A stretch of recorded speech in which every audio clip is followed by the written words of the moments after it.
Hello students, welcome back. आज हमारा next lecture है सेल पे। Okay students, so in last lecture we have studied the difference between prokaryotic and eukaryotic organisms. पिछले lecture में हमने क्या स्टडी किया था कि क्या डिफरेंस है प्रोकैरियोटिक और यूकैरियोटिक ऑर्गेनिज्म में। स्टूडेंट्स, आज का हमारा टॉपिक है डिवीजन ऑफ लेबर। मतलब क्या? डिवीजन ऑफ लेबर, डिवीजन मतलब टू डिवाइड या फिर डिस्ट्रीब्यूट, और लेबर मतलब वर्क या फिर जो हम बोल सकते हैं कि काम, एक्टिविटी। सो स्टूडेंट्स, आपको ये टॉपिक इसलिए इम्पोर्टेंट है क्योंकि अगर हम सेल्स चैप्टर पढ़ रहे हैं, हमने अब तक देखा है कि सेल्स क्या है, उसे structure and function unit of life क्यों बोलते हैं, कौन कौन से साइंटिस्ट ने कंट्रीब्यूट किया था।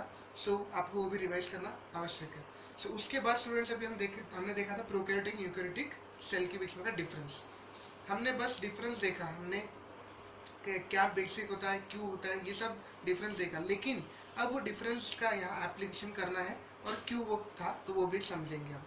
तो स्टूडेंट्स, सबसे पहला होता है division of labour. Division of labour तभी आवश्यक होता है या फिर तभी उसका इंपॉर्टेंस है जब सेल में कुछ काम अलग अलग परफॉर्म होने हो, या फिर हम ऐसा कह सकते हैं कि अगर यूनिसेलुलर ऑर्गेनिज्म है तो उसमें एक ही सेल है, अगर मल्टी है तो उसमें मोर देन वन सेल है। आपको ये तो बेसिक अभी सीखना है, हम ये देखेंगे पहले सबसे पहले। So students, division of labour topic के लिए हमको पहले यूनिसेलुलर मल्टीसेलुलर समझना बहुत जरूरी है, जो हमने प्रोकैरियोटिक में एक बेसिक देखा था। सो अभी उसमें एग्जांपल्स कुछ ऐड कर लेंगे इस लेक्चर के थ्रू। ओके, सो सबसे पहले students, living organisms are of two types. हमारे को पूरे अर्थ पे दो ही प्रकार के लिविंग ऑर्गेनिज्म मिलेंगे, या तो वो सेलुलर रहेंगे, मतलब ही उनमें basic structure and functional unit cell रहता है। ओके स्टूडेंट्स, ये तो हमने देख लिया था इसके पहले भी कि all living organisms are made up of cell. But और एक उसमें स्टूडेंट्स ऐड हुआ है कि some living organisms may not be cellular in nature. जैसे कि अभी आप देख रहे हो वायरसेस। वायरसेस को हम इसलिए इजीली टैकल नहीं कर सकते क्योंकि वो सेलुलर इन नेचर नहीं है। मतलब क्या होता है, वो सेल्स से नहीं बने हुए, उनमें बस कुछ कंपोनेंट्स हैं जो उनके अंदर पैक्ड है। एक तरीके से हम बोल सकते हैं एक मॉलिक्यूल है। So these are molecular organism, viruses are molecular organism. Why bacteria, plants, animals, all these are we can say cellular organisms. तो स्टूडेंट्स, सेलुलर ऑर्गेनिज्म मतलब कौन से होते हैं? जो सेल्स से बने होते हैं। और मोलिकुलर ऑर्गेनिजम्स मतलब ऐसे ऑर्गेनिजम्स जो नॉन सेलुलर है या फिर जो सेल से बने हुए नहीं है। सो स्टूडेंट्स, वायरसेस फिर कैसे दिखते होंगे? अगर वो सेल्स के से नहीं दिखते तो वो ना प्रोकैरियोटिक है ना यूकैरियोटिक है। सो स्टूडेंट्स, एक हम सिंपल एक एग्जांपल लेते हैं यहाँ पे स्ट्रक्चर वायरस का। कुछ इस पैटर्न का एक वायरस होता है और ऐसे बहुत सारे मिलेंगे आपको।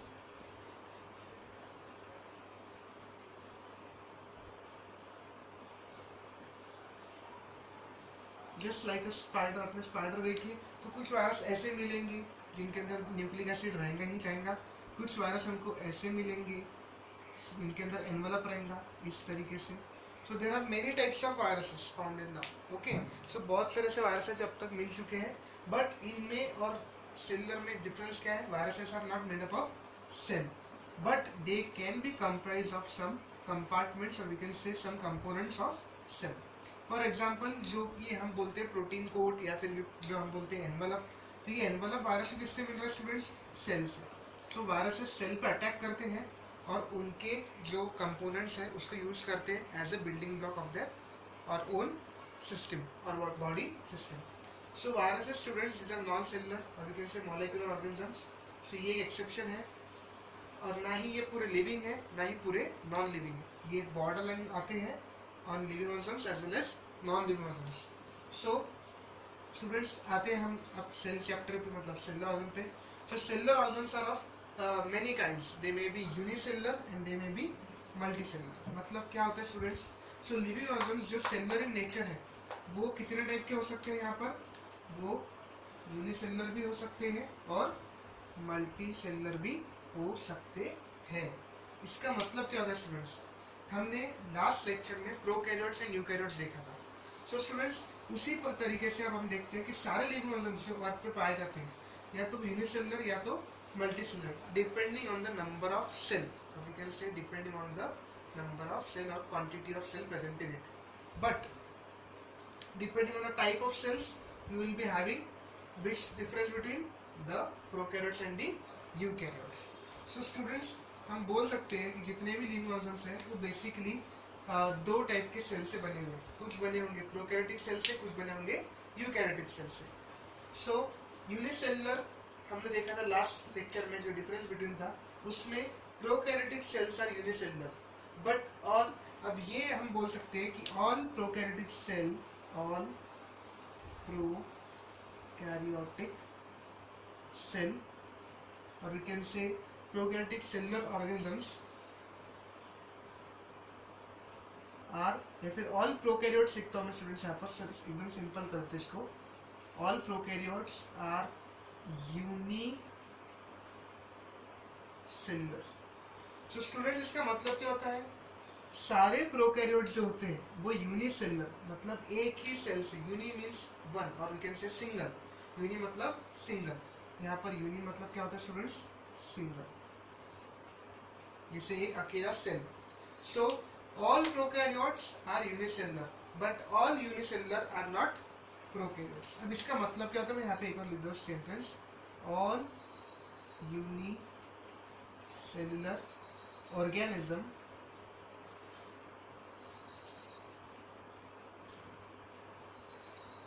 Are prokaryotes. स्टूडेंट्स अगर आप ऐसा स्टेटमेंट लिखते हो तो ये रॉन्ग है, ये स्टेटमेंट रॉन्ग है। क्यों रॉन्ग है, क्योंकि अभी हम उसको वही डिस्कस करते हैं। ऑल यूनिसेलुलर, देखिए ये करेक्ट है और ये स्टेटमेंट हमेशा एज इट इज ही रहेगा, all prokaryotes are unicellular but all unicellular organisms are not prokaryotes. अब ये ऐसा स्टेटमेंट हमने क्यों बोला कि रॉन्ग है और ऐसे क्यों बोल रहे हैं कि सारे यूनिसेलुलर ऑर्गेनिज्म प्रोकैरियोट्स नहीं हो सकते। So let's come to the topic. We are having two kinds of living cellular organisms and first is unicellular, next is multicellular. Unicellular consists of two kinds. The either is prokaryotes, मतलब पहला क्या है prokaryotes और दूसरा क्या हो सकता है eukaryotes। अब आप सोच रहे होंगे कि कल तो सर ने बता दी कि प्रोकैरियोट्स सारे यूनिसेलुलर रहते हैं पिछले लेक्चर में, और अभी बोल रहे हैं कि कुछ यूनिसेलुलर ऑर्गेनिज्म यूकैरियोट्स भी हो सकते हैं। So yes students, it's a fact, हमारे पास दो काइंड्स के ऑर्गेनिज्म होते हैं। अब अगर हम नंबर ऑफ सेल पे देते हैं यूनिसेलुलर, मतलब सिर्फ सिंगल सेल से बने हैं, those organisms are unicellular and those organism which are made up of two और मोर सेल्स, टू और more comes under the category multicellular. Now हमने देखा था लास्ट लेक्चर में कि सेल के टाइप से हमने उसको डिफरेंशिएट किया था, ना कि उसके क्वांटिटी से। सो अब अपन क्वांटिटी के ऊपर से डिफरेंशिएट कर रहा है। एक ऑर्गेनिज्म अगर एक सेल का बना है तो यूनिसेलुलर में आ जाएगा, अगर वो दो या ज्यादा से बना है तो मल्टीसेलुलर में। So coming to the point students, इसमें एग्जांपल हमने दिया bacteria, protozoa, fungi. Once again I am repeating, bacteria, protozoa and fungi. So students bacteria हम एग्जांपल लेते हैं। अब बैक्टीरिया हम देखा था कि it comes under the heading prokaryotes. So bacteria एक प्रोकैरियोट है, हमको पता है। इसका एग्जांपल है साइनोबैक्टीरिया, और भी आते हैं सैल्मोनेला, और भी आते हैं इसमें। फॉर एग्जांपल इस स्टेफाइलोकोकाई, एस्चेरिचिया, ऐसे बहुत सारे बैक्टीरिया इसमें, बहुत सारे जो माइक्रोस्कोप भी हमको दिखते नहीं जल्दी रेगुलर आई से, लेकिन अगर हम माइक्रोस्कोप में एग्जामिन करें तो हमको दिख जाते हैं, because they are very small in size. Okay, micro, इसीलिए माइक्रो ऑर्गेनिज्म बोलते हैं।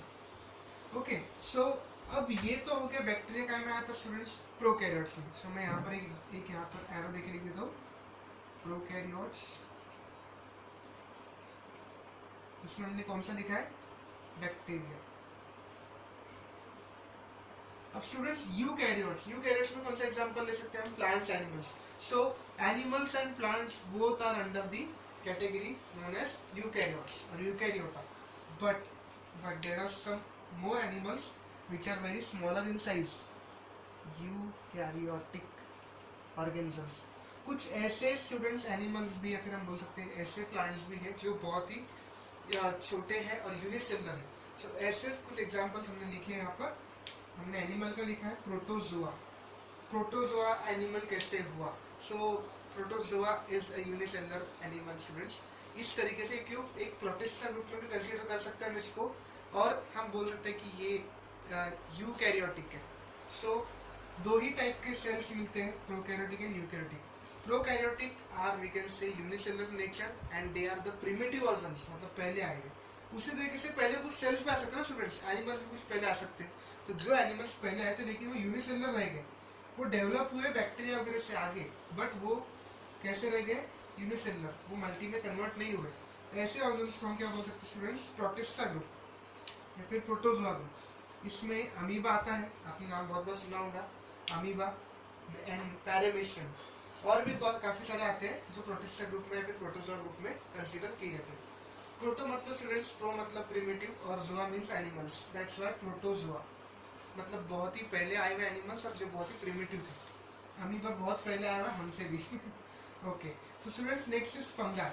अब हमने देखा था जैसे कुछ अदर ऑर्गन पे हो सकते हैं, हमको पता है कौन कौन से, bacteria, fungi, animals, plants. So fungi comes under the category in both unicellular as well as multicellular. Uni में हमने देखा ईस्ट आता है, वैसे ही मल्टीसेलुलर में फंगाई में कौन सा आएगा स्टूडेंट्स, मशरूम। आपको पता होगा मशरूम के वेजिटेबल्स बोली कंसीडर करते हैं, फिर उसका ईटिंग पर्पस में वापरते हैं। ओके, मशरूम सूप वगैरह and so on. So students, mushroom is a fungi and it is under the heading multi cellular organisms. क्यों? क्योंकि वो कुछ दिखने में ऐसा था ऐसे नहीं, लेकिन वो 2 और मोर सेल्स से बने हुए हैं, मतलब 2 या उससे ज्यादा सेल्स से बना होता है। Student this was all about unicellular organism. इसमें हमने बैक्टीरिया देखा, प्रोटोजोआ, फंगाई, उनके कुछ एग्जांपल्स लिए। अब आपको सबसे इंपॉर्टेंट ये डिफरेंस समझ गया होगा कि मैंने ऐसा क्यों कहा कि all unicellular organisms are not prokaryotes. क्यों? क्योंकि there are some unicellular organisms which are eukaryotic in nature, so that's why prokaryotic will always be unicellular, but eukaryotics may be unicellular also और मल्टीसेलुलर आल्सो। यूनिसेलुलर में कौन से examples लेंगे students हम फिर? Unicellular में हम लेंगे amoeba, paramecium under the heading protozoa and yeast under the heading fungi, क्योंकि yeast is a type of fungi and amoeba and paramecium are a protozoa, or you can say protist. Students, this is all about unicellular and multicellular organism.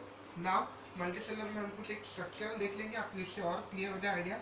Unicellular में अगर हम draw करते हैं तो आपको एक simple structure में amoeba का ड्रॉ करता हूँ, कोई भी इरेगुलर शेप ड्रॉ कर लीजिए जिससे आपका अमीबा तैयार हो जाएगा, और इसमें हमको न्यूक्लियस देना है, एक vacuole, okay, and you can draw here some other things such as mitochondria and such other, okay, and amoeba has one more kind of, we can say,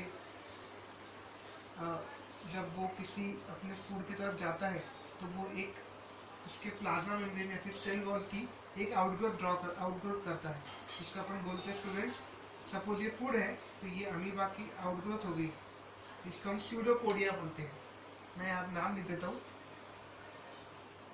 pseudopodia. Podia means appendages and pseudo means false. False appendages मतलब ऐसा हमको लगता है कि amoeba के हाथ होंगे, but वो उसके हाथ या फिर पैर नहीं है। जैसे हम खाना खा रहे हैं उस तरीके से स्टूडेंट्स अमीबा भी अपने फूड को कैप्चर करता है by the help of the pseudopodia. और ऐसा नहीं है कि ये एक ही जगह पर रहेगा, कहीं से भी स्यूडोपोडिया निकाल सकता है। और से यहाँ पर फूड आ गया है, so now this will be modified into, we can say, hand-like structure, and that's why we call it as a term pseudopodia. बाद में आगे जाके स्टूडेंट्स ये pseudopodia एक्सटेंड हो जाते हैं और ये इसको कैप्चर कर लेता है। so स्टूडेंट्स अमीबा तो ईटिंग भी कर रहा है और इसके पास न्यूक्लियस है, इसीलिए यूकैरियोटिक में आ गया, लेकिन ये एक ही सेल से बने हुए हैं इसलिए ये यूनिसेलुलर में चला गया। वैसे ही फंगाई भी स्टूडेंट्स ईस्ट हमने देखा है, हम बेकर्स ईस्ट वापरते हैं, बेकिंग वगैरह में पर्पस में ईस्ट वापरा जाता है बहुत क्वांटिटीज में। So yeast is a unicellular fungi. इसके अलावा हम इसको ईटिंग पर्पस के लिए वापरते हैं as a single cell proteins, मतलब कोई प्रोटीन सप्लीमेंट्स बोल के हम इसमें प्रिपरेशन वापस सकते हैं। स्टूडेंट्स अलगी मतलब प्लांट्स भी इसी में कंसीडर करेंगे हम, प्लांट्स में भी एग्जांपल्स आते हैं कुछ यूनिसेलुलर अलगी, जैसे क्लोरेला, ऐसे कुछ एग्जांपल्स इसमें कंसीडर कर सकते हैं। जबकि आप स्पायरो वगैरह बोलोगे तो वो इधर चला जाएगा मल्टी सेलुलर में, क्योंकि 2 या उससे ज़्यादा सेल से बना। अभी हो गया स्टूडेंट्स अमीबा के रिगार्डिंग, मैंने आपको डायग्राम ड्रॉ करके बताया कि कैसे अमीबा हम बता सकते हैं कि वो यूनिसेलुलर है। अब स्टूडेंट्स एक और चीज़ हमको देखनी थी जो कि था मल्टी सेलुलर ऑर्गेनिज्म। अब यहाँ आपको एनिमल्स एग्जाम्पल अगर देने रहे तो आप डॉग, कैट, मैमल्स और कोई भी एग्जाम्पल दे सकते हैं, जैसे मंकीज वगैरह, ये सब एनिमल्स में आ गए। And in plants you can include mango tree, banyan tree, all this comes under the multicellular organism which is plants. Fungi में आपको एग्जांपल दिया मैंने मशरूम, ये आप बिल्कुल लिख सकते हो। एंड आपको अगर कोई डायग्राम अगर नहीं सूझ रही है तो आप ऐसे टाइम पे कोई और डायग्राम भी ड्रॉ कर सकते हैं। Example is mushroom. अब यहाँ पर मशरूम का हम ऐसा ड्रॉ करते हैं डायग्राम, तो यहाँ पर हमको सिंगुलर कंपार्टमेंट या फिर सिंगुलर अरेंजमेंट नहीं दिखाई जाती। बट अगर आप मशरूम का डायग्राम न ड्रॉ करते हुए डायरेक्टली अगर ऐसे ही बताते हैं कि दीज आर मल्टी सिंगुलर, और यहाँ आपको डायग्राम की कोई गरज नहीं है। ओके सी, अब students these are smaller in size. Unicellular organism कैसे रहते हैं? छोटे रहते हैं, मींस माइक्रो ऑर्गेनिजम्स। माइक्रो मतलब small, and these are macro, और we can say high larger in size, so they are macro organisms. ये माइक्रो है और ये मैक्रो है। माइक्रो MI, और ये मैक्रो मतलब जो हमको विजिबल होते हैं नेकेड आई से।